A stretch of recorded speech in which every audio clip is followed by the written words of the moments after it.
For the first time this week, Ontario's cabinet minister for Ukraine released a statement calling Russia a terrorist state. But what does that really mean, and why is it significant? What is your reaction to the fact that Ontario is now using that language and referring to Russia as a terrorist state?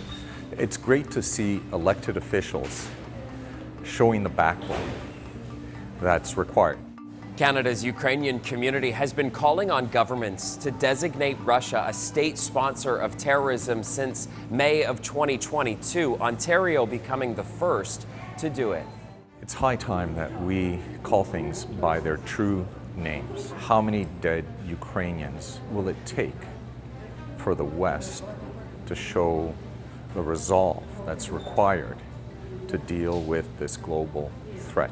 It's state terror against a democratic people because they've been losing a war that's genocidal in intent. Now, what clearer case could there be? So clearly important to the community, but Ontario using that language is really symbolic. It would only have teeth if the Canadian government designated Russia a state sponsor of terrorism.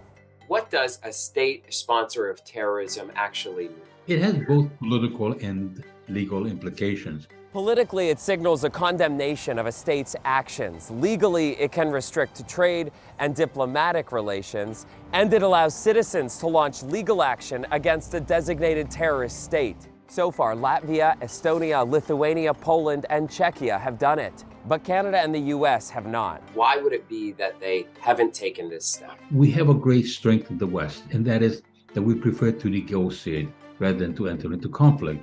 And that is a really good thing to have.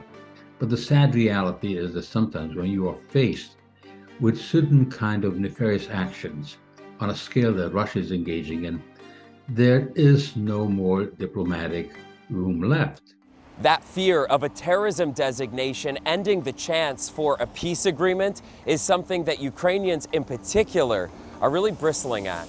And this absurd notion that if we label Russia a terrorist state, then there won't be any room for diplomacy.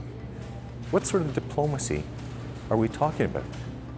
Have we not all understood and realized this is a genocidal war? Canada has listed two countries as state sponsors of terror, Iran and Syria. In 2012, the federal government said it did it to send a clear message that perpetrators of terrorism will be held accountable.